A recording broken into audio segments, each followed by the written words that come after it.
Hello and welcome back to I Completed 80s Music, the only show taking you song by song through the biggest, best and most bonkers tunes of the best decade in pop. I'm your host, the 80s mixtaper, and think of me as that person wearing a tunic in the corner of a museum or country house who has volunteered as an expert and is desperate for you to interact with them so they can share all their knowledge. For anyone new to the pod, way back in 2016, on a whim, I decided to try and listen to every single charting entry for all of the 80s, so from the 31st of December 1979 to the 31st of December 1989. Not sure why, it may have been my midlife crisis. Still, I could have grown a ponytail, so things could have been worse. Anyway, come around the end of COVID, sort of around 2021, and a lot of Pet Shop Boys, Bruce Springsteen and Bananarama later, and I'd done it. Thousands of singles, and what a journey into the evolution of the decade. This podcast is a retelling of that story. Each week, we inch the calendar forward and look at the good and interesting stuff. We look at the chart entries, what was going on in the band or singer's world, the breakups, the makeups, the cheeky quotes, and lots more. To support this, we've created 13 song compilation playlists for both Spotify and Apple Music, and each week we take the first 7 or last 6 songs and do a deep dive into the tracks. As always, we love your corrections, recollections and other fun shout-outs on this pod, and this week we had an outpouring of love for Ultravox's Vienna over on TikTok. Andy Shaw 339 said absolutely one of the all-time greatest. Midge, Billy, Chris and Warren, thank you for my 80s. Paul Major, W9D, said dancing with tears in my eyes. Wow. And Malgazata Circa 8340 said super song and banned Ultravox. Now I saw Midge at Rewind South a couple of weekends ago and he was peerless. His voice was as strong as ever. However, he has just cancelled his autumn tour to undergo a medical procedure. And as we can see, his music means so much to people. So Midge, get well soon, mate, and we hope to hear you're touring again in the near future. If you'd like to contact the show for any musings, you can reach me on pretty much all socials as the 80s Mixtaper, that's 80s Mixtaper. Or if you'd like to email in, it's completed80s@aol.com, and that's completed and then 80s again. This week, we hit playlist 27, mid-July 1981. And I know that I sound like a stuck record at this point, but this week really genuinely probably is our biggest week yet. Can I interest you in some Squeeze? How about some Duran Duran? Would you like some Shakin Stevens to go with that? And a side salad of Stevie Wonder? And for dessert, a delightful plate of soft cell. See, it's a huge one. But enough jabbering from me, let's get back to the music.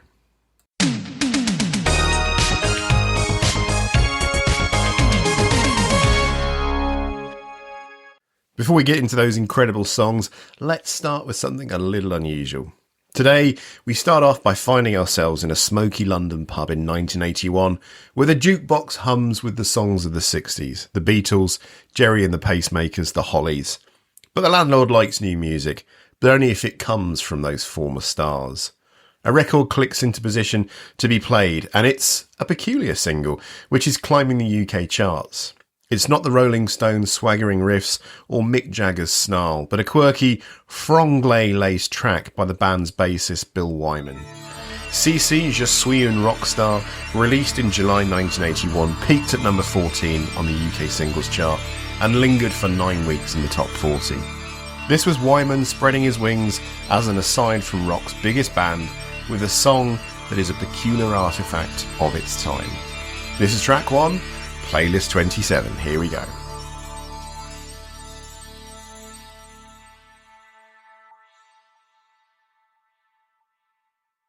William George Perks Jr., born October the 24th, 1936 in Lewisham, South London, grew up in poverty, blitzed by wartime air raids that killed their neighbours. One of 6 children, he described his childhood to Rolling Stone as scarred by poverty. At 10, he took piano lessons for 3 years, but found his calling after seeing a Barron Knights concert. Impressed by their bassist, he switched to bass guitar, even crafting a fretless model in 1961 by sawing and filing down a standard guitar, an accidental innovation he later claimed was the first of its kind. In 1955, National Service sent him to the Royal Air Force Oldenburg Air Base in Germany, where he soaked up early rock and roll on American Forces network radio. By 1959, married to bank clerk Diane Corey, he was back in London, honing his bass skills. Wyman joined the Rolling Stones in December 1962, auditioning in a Chelsea pub with his modified bass and Vox AC30 amp, which impressed the band. As the oldest member, he brought stability to their early lineup, playing on their first 19 albums and adding backing vocals through 1967. Solo work followed with Monkey Grip in 1974 and Stone Alone in 1976, but neither matched the Stones' commercial clout. By 1981, Wyman was restless, juggling side projects like the Green Ice soundtrack for a Ryan O'Neal film. Enter Suis, Suis on Rockstar, the lead single from his third solo album, Bill Wyman, released via A&M Records. Wyman wrote it for punk poet Ian Dury, hoping Dury's jagged edge would suit its playful vibe. Quote, "I wrote it with Ian Dury in mind to sing it," Wyman told John Cutler, and so recorded a demo and asked for it to be passed to Dury for his thoughts. No one, including Dury, bit, so Wyman reluctantly recorded it himself, adopting what he called a Cockney French accent. The result was a synth-pop oddity, blending English verses with a franglais chorus. Je suis un rockstar, j'avais une résidence. J'habite là, à la south of France. Voulez-vous partir with me and come and rester là with me in France? The lyrics spin a tale of a rock star charming a woman from Rio, met in Trafalgar Square with a plan to whisk her to France, until a BEA strike and a hovercraft plan comically derail things. They'll think I'm your dad and you're my daughter. The track's production, handled by Wyman and Chris Kimsey for Wonder Knob Limited, leaned into the era's synth-pop wave. AllMusic praised the album's shift from star-studded backing to Wyman handling much of the instrumentation himself, calling the single one of its best tracks. Its video, a kitschy time capsule featuring Wyman hamming it up around London, cementing the song's tongue-in-cheek charm. Released on vinyl through Ripple Records Limited, it became his biggest solo hit, outshining follow-ups like A New Fashion, which hit number 37, and Comeback Suzanne. The song's success, top 20 in multiple countries, marked a high point in Wyman's solo career, though he never loved his own voice. Yet, its playful narrative and danceable beat captured a moment where rock stars could poke fun at their own mythos.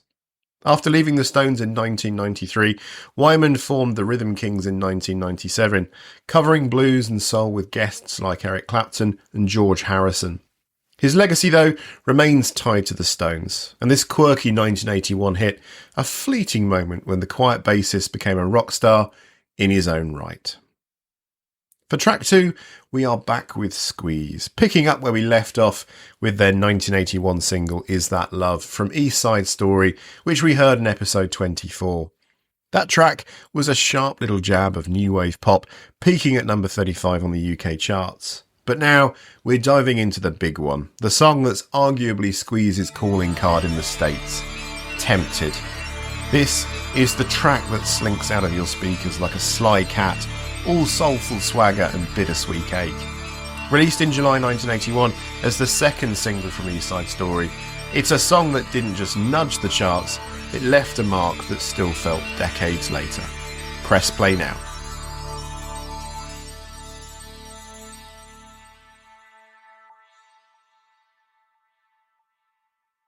First, the basics. Tempted was written by Squeeze's core songwriting duo, Chris Difford and Glenn Tilbrook. Difford's lyrics came together in a taxi on the way to Heathrow Airport as he told Songfacts. I just wrote down what I saw and how I felt as we wormed our way through the traffic. The result is a vivid snapshot of a guy wrestling with desire, buying a toothbrush, some toothpaste, a flannel for my face, pyjamas, a hairbrush, new shoes and a case, as he sings in that opening verse. He's restless, itching to escape, but temptation's got him by the throat. The chorus nails it. Tempted by the fruit of another, tempted but the truth is discovered. It's not just lust, it's the pull of something forbidden and the kind of yearning that makes you question your whole deal. Now, here's where it gets interesting. Unlike most Squeeze songs where Tilbrook or Difford takes the mic, Tempted features Paul Carrack on lead vocals. Carrack, a Sheffield-born keyboardist with a voice like melted butter, had already made waves with Ace's 1974 hit How Long, which hit number 20 in the UK and number 3 in the US. He joined Squeeze in 1980 after Jools Holland split, stepping in as their new keyboardist. The decision to hand the mic for Tempted came from producer Elvis Costello, who, as Carrack recalled, suggested they rework an earlier version of the song. Quote, "They'd actually recorded a version of that song before I was put on board. Dave Edmunds produced it and it was completely different." Costello pushed for a slower, Motown-inflected groove, and Carrack's soulful delivery sealed the deal. Tilbrook admitted in Squeeze Song by Song that he was a bit upset at the time about not singing the lead, but added that when he heard Paul sing it, it was so undeniably brilliant. Costello himself even sneaks in singing backing vocals on the second verse alongside Tilbrook, though you'd be hard-pressed to spot his voice unless you're listening close. Chart-wise, Tempted wasn't a monster hit. It peaked at number 41 in the UK and number 49 on the US Billboard Hot 100. But its legacy, massive. It's Squeeze's most enduring track, popping up in Reality Bites, The Parent Trap, and even Heineken and Burger King ads. Fans loved it so much they chucked toothbrushes on stage during live shows, riffing on that opening lyric. The song's blue-eyed soul vibe, as AllMusic's Stuart Mason put it, is a classic like no other, blending the Temptations' influence with Squeeze's knack for sharp pop hooks. Carrack didn't stick around long. He left Squeeze in 1982 for a solo career and later joined Mike and the Mechanics, singing hits like The Living Years. He briefly rejoined Squeeze in 1993, even re-recording Tempted for the Reality Bites soundtrack. But his one-off vocal here, it's the kind of lightning in a bottle moment that makes you wonder what could have been if he'd stayed. Tilbrook later called it our first song where the band grew up, and Difford said, "It floats me back to that time when youth was a cloud I drifted around on." That's the magic of Tempted. It's a song about longing that feels like a memory you didn't know you had. Right, now don't get me wrong, the 80s are in full effect by now, but much like Peter Kay at the top of the tower, cracking jokes and then dropping in an absolute beauty and then yelling, "Now we've started," this track tells you we are well and truly completely in the 80s. We last heard this next band with their debut Planet Earth all the way back in episode 20, February 1981. Now we're diving into the follow-up. Duran Duran, Girls on Film, released in July 1981. A track that's a cultural Molotov cocktail. Glossy, provocative, and dripping with that Birmingham-born swagger that would lift the mood of the nation. This is Duran Duran leaning hard into their aesthetic, their ambition, and their knack for making you feel like you're eavesdropping on the coolest party in town. This is track 3 today.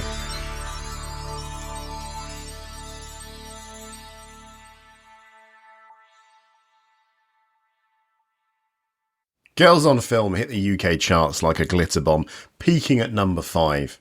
It was their first real smash, spending 11 weeks on the chart and proving they weren't just some flash-in-the-pan art school kids. Written by the band, Simon Le Bon, Nick Rhodes, John Taylor, Roger Taylor and Andy Taylor, no relation. This track was produced by Colin Thurston, the guy who'd already worked magic with Bowie and Iggy Pop. Recorded at EMI's Air Studios in London, it's got that polished, upbeat sound. Simon's voice slinking over Nick's synths, John's bass groove locking in with Roger's drums, and Andy's guitar riffs slicing through like a switchblade. The lyrics are pure voyeuristic tease. See them walking hand in hand across the bridge at midnight, heads turning as the lights flashing out are so bright. It's cinematic, sleazy, painting a world of models, cameras, and late-night allure. Simon Le Bon himself described it as a bit of a naughty song in a 1981 interview with Smash Hits, and you can hear it in lines like, "Take one last glimpse into the night, I'm touching close, I'm holding tight." It's not subtle, but neither was 1981. The real lightning rod, though, was the music video. Directed by Godley and Cream, it's a soft-porn fever dream. Models in lingerie, pillow fights, wrestling in oil, all shot with a sheen that screams excess. The BBC banned it, which, let's be honest, only made it cooler. In a 2008 interview with The Guardian, John Taylor admitted, "We knew it was provocative, but we were kids, we were having fun." MTV, still in its infancy, ate it up, cementing Duran Duran as video pioneers. How many boys did the girls on film video usher into manhood? That's the question. I was too young when it came out, I'd have been almost 3, but no wonder that video got banned, as even by today's standards, it's pretty hot. And this is a key aspect of this song and what Duran Duran did. It was a lifestyle pitch, glamour, decadence, and a wink at the camera. Simon is already in his grey suit, sleeve rolled up, white t-shirt, white bandana phase. John is already a sex symbol. This was a direction that people wanted the 80s to take. Do bear in mind that the drudgery of the late 70s is still in effect, and here are Duran Duran saying, no, there is another way. Musically, it's a masterclass in tension and release. That opening noise of the camera snapping away and Roger's drums pounding like a heartbeat. Then John's bass slaps you into the groove. Andy's guitar scratches at the edges, giving it just enough rock to keep the punks from sneering. Simon's vocals, rawer here than on later records, carry a bratty confidence, like he's daring you to look away. The extended 12-inch remix, with its pulsing breakdowns, became a club staple, stretching the song's hedonism into nearly 6 minutes. It has to be said that Girls on Film wasn't just a hit. It was a statement of intent aimed not just at themselves, but at the entire music, art and pop culture industries. It took the promise of Planet Earth and cranked it to 11, setting the stage for Rio and global domination, and would push the 80s into neon pastel suits, big yachts, bigger hair, and shoulder pads. Greed is good, excess, sex, some of it good, some of it bad. It's Duran Duran and also the 80s saying, we're here, we're going to rock your teenage daughter's world, and we're going to change the rules of pop music forever. And so to track 4. After the infectious bounce of You Drive Me Crazy had Shakin' Stevens climbing to number 2 on the UK singles chart in spring 1981, the Welsh rock and roller was poised for another leap. His next single, Green Door, released in July 1981, wasn't a nudge closer to the top, it shoved him there, claiming the number 1 spot for 4 weeks, from July the 26th to August the 23rd, 1981. Like This Old House, yet again this wasn't a new tune, it was a cover of a 1956 hit by Jim Lowe, but Stevens, with his Elvis-like swagger and knack for reviving 1950s rockabilly, made it his own. The track, pulled from his album Shaky, became a defining moment in a career that would see him crowned the UK's biggest selling singles artist of the 1980s. Press play now.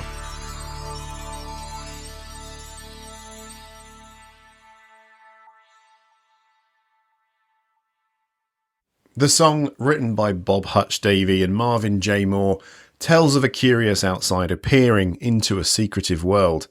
Midnight, one more night without sleeping. Watching till the morning comes creeping.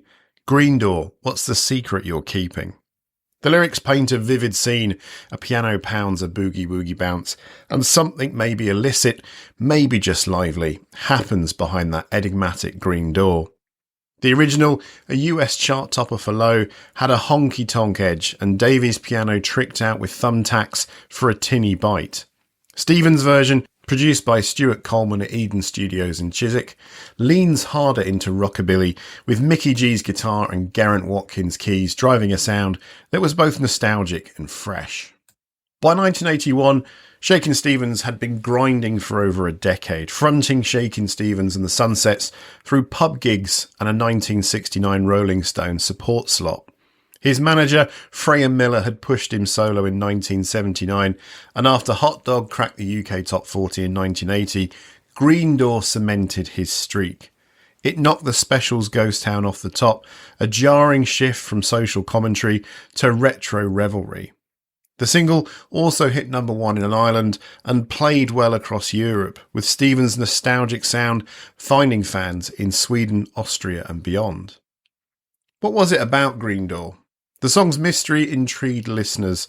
Some tied it to the Gateways, a West London lesbian club with a literal green door, though no hard evidence links the two. Others heard a speakeasy vibe, a nod to forbidden 1920s haunts. There's an old piano and they play it hot behind the green door, Stevens croons, hinting at a party he's desperate to join. The track's energy, clicking fingers, boogie-woogie piano, made it irresistible. Critics weren't always kind.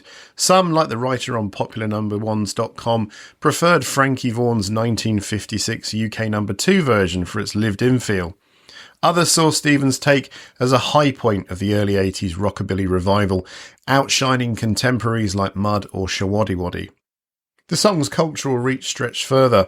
It popped up in the TV show Ashes to Ashes, tied to a secret MOD base where green dooring was a term used by the security services to mean security clearance.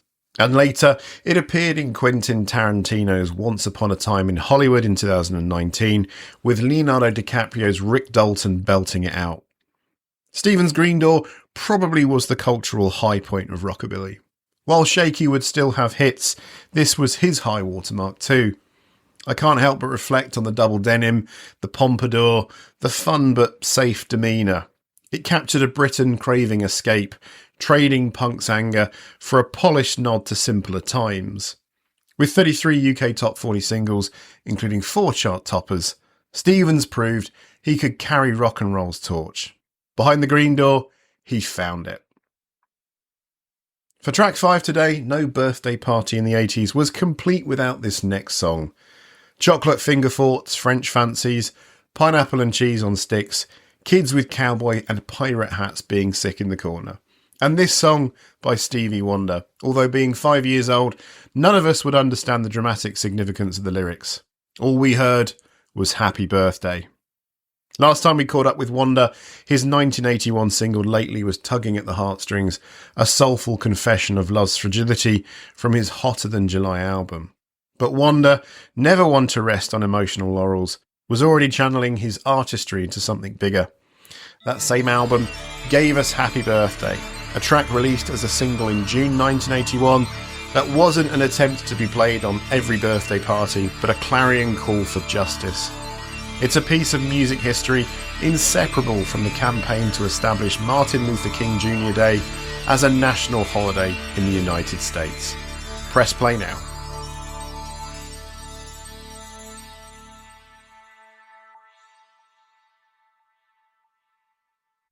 Wonder wrote, produced and performed Happy Birthday for Motown, releasing it as the 4th single from Hotter Than July. The song peaked at number 2 on the UK singles chart in 1981, a significant hit for Wonder across the pond, though amazingly it was never released as a single officially in the US. Despite this, it climbed to number 70 on the Billboard R&B chart, a testament to its grassroots resonance, especially among black audiences who embraced it as an anthem for birthdays and civil rights alike. The track's infectious melody, driven by Wonder's signature keyboard synthesizers, piano, Fender Rhodes, vocoder, drums, bass melodeon and Fairlight synthesizer, belied its pointed message. Background vocalists like Linda Allen and Windy Barnes added warmth to the chorus, but the lyrics carried the weight. You know, it doesn't make much sense. There ought to be a law against anyone who takes offence at a day in your celebration, Wonder sang, directly challenging resistance to a holiday honouring Dr. King. The song's verses are a rebuke of those who oppose the idea. I just never understood how a man who died for good could not have a day that would be set aside for his recognition. Wonder wasn't subtle, but he was demanding a nation confront its moral blind spots. The significance of Happy Birthday lies in its role as a musical spearhead for the Martin Luther King Jr. Day campaign. After King's assassination in 1968, efforts to establish a national holiday in his honour faced fierce opposition. By 1979, a bill to create the holiday had failed in Congress. Wonder, a long-time admirer of King who he met at 14, took action. I had a dream about this song, he told Coretta Scott King in 1979, envisaging a march with petition signs to make January 15th a national holiday. Coretta was sceptical, citing the conservative tide under Reaganism, but Wonder pressed on. In 1981, he organised a rally for peace in Washington, D.C., drawing over 100,000 people. Joined by Diana Ross, Gil Scott-Heron and Jesse Jackson, Wanda performed Happy Birthday as the crowd chanted, Martin Luther King Day, we took a holiday. He financed a DC office to lobby Congress, toured for 4 months to raise awareness, and with Coretta, delivered a petition with 6 million signatures in 1982. His persistence paid off. On November 2nd, 1983, President Ronald Reagan signed the bill establishing Martin Luther King Jr. Day, observed on the third Monday of January since 1986. Wanda headlined a concert that first MLK Day, cementing his role in its creation. Wanda's campaign wasn't only musical, it was strategic. He used his platform, already towering from hits like Superstition, to wake up a nation into recognising King's sacrifice. It would be a day for us to reflect upon our responsibilities as human beings, he told CNN in 1983. The song's dual life as a birthday staple and civil rights anthem speaks to Wanda's genius. He crafted a universal celebration that carries a specific, unignorable message. Today, it's a reminder of music's power to move mountains, or at least legislation. 4 massive hits in a row, why not? Let's drop in the 4th and introduce another synth powerhouse in the early part of the 80s. Picture a smoky club in northern England 1980, where the air hums with the frenetic pulse of northern soul, a scene built in obscure American records, spun at breakneck speed. Amid the sweat and spin, a track called Tainted Love by Gloria Jones catches the ear of Dave Ball, a synthesizer enthusiast from Blackpool studying at Leeds Polytechnic. He shares it with his classmate Mark Armand, a Southport native with a voice that can shift from fragile to fierce in a single note. This moment, unremarkable at the time, sparks a chain reaction that will redefine pop music in 1981. Together, Ball and Armand as Soft Cell transform an overlooked 1965 B-side into a synth-pop smash hit that storms the UK charts and reverberates across the Atlantic. This is the story of Soft Cell and their indelible hit, Tainted Love. This is track 6.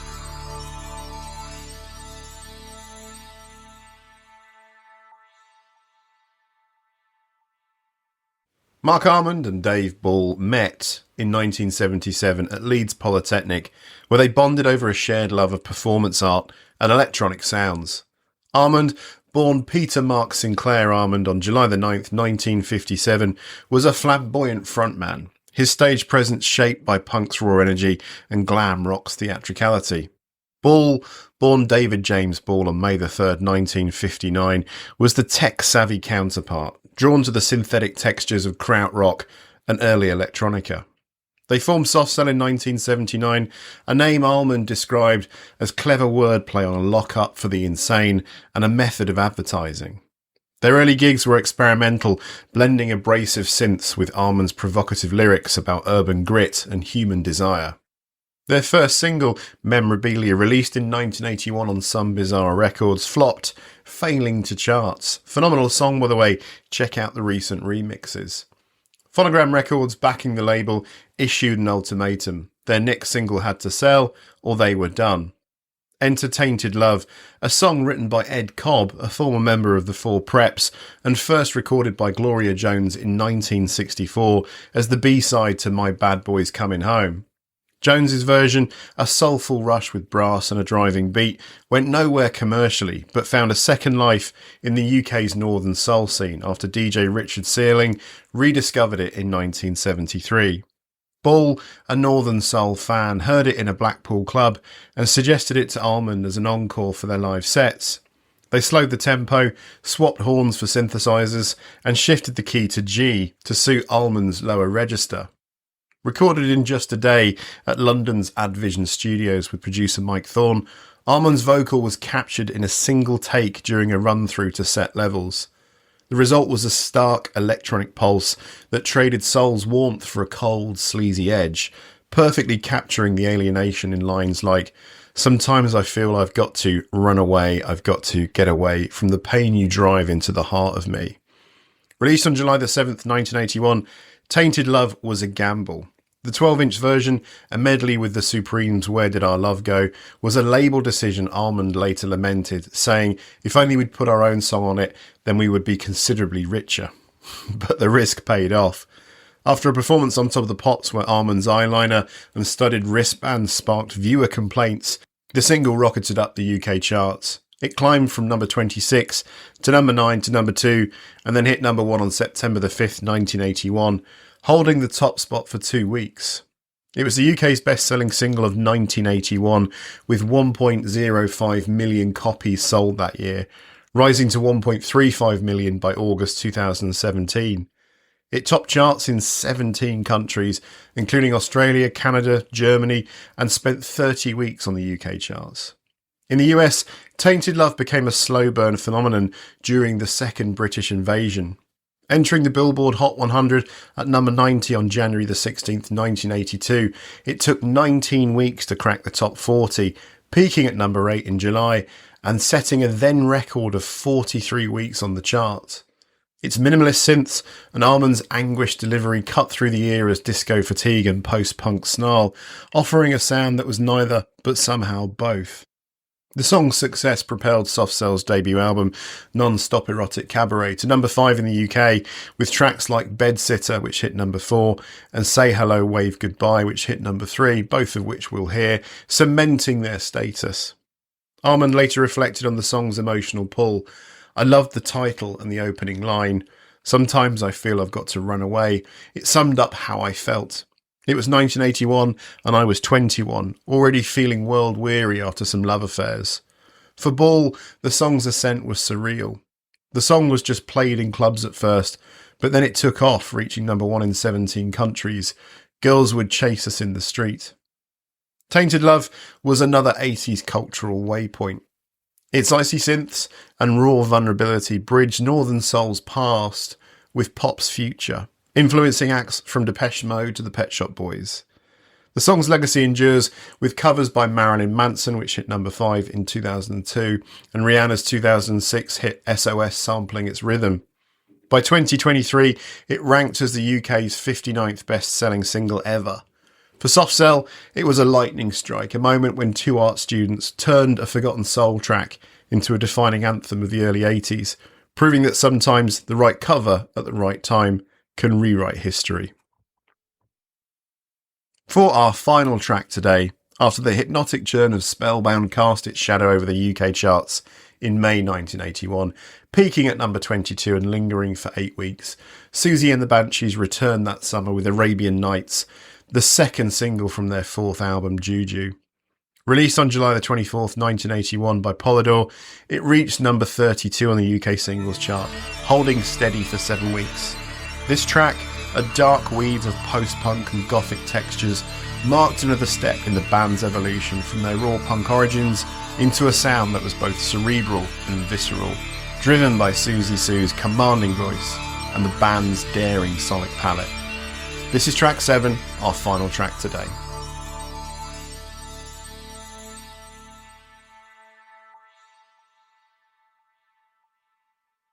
The Juju era, with its lineup of Siouxsie, bassist Stephen Severin, drummer Budgie and guitarist John McGeoch, was a high watermark. McGeoch, formerly of Magazine, brought a swirling, distorted riff to Arabian Nights that Johnny Marr later praised as clever and un-rock and roll.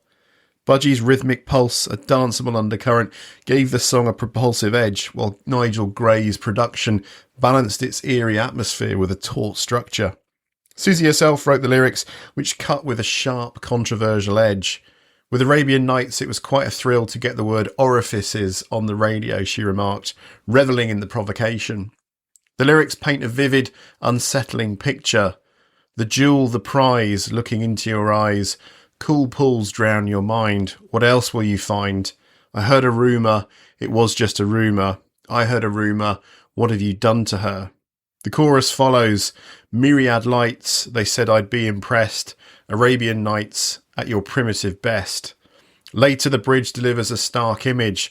Veiled behind screens, kept as your baby machine, whilst you conquer more orifices of boys, goats and things. Ripped out sheep's eyes, no forks or knives. These words stirred debate, with some calling them a critique of Middle Eastern gender dynamics, others decrying them as stereotypical. A 2002 song meanings commenter defended the song, arguing it was intelligent and thoughtful in addressing white slavery, repression, and deviant sex in culture, while another admitted discomfort, noting it goes several bridges too far. Siouxie's intent, per a 2008 forum post, was to attack religious faith, not race, though the song's raw delivery left room for interpretation. The music video, aired on Top of the Pops on August the 20th, 1981, leaned into the exoticised aesthetic. Siouxsie, draped in a purple robe and gold lame head wrap, unravels from a Persian carpet against a desert backdrop.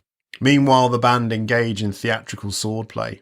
This visual flair, paired with the song's hypnotic groove, made it a precursor to the shoegaze and dream pop movements, with Billy Corgan of the Smashing Pumpkins calling it dreamy in a 2014 BBC radio playlist. Arabian Nights was a bold statement from a band unafraid to provoke. Its blend of sharp lyricism and atmospheric instrumentation cemented Siouxsie and the Banshees as post-punk pioneers, influencing acts like the Smiths and Radiohead. As Juju climbed to number 7 on the UK albums chart, the single underscored their ability to merge art with edge, leaving listeners to grapple with its haunting questions.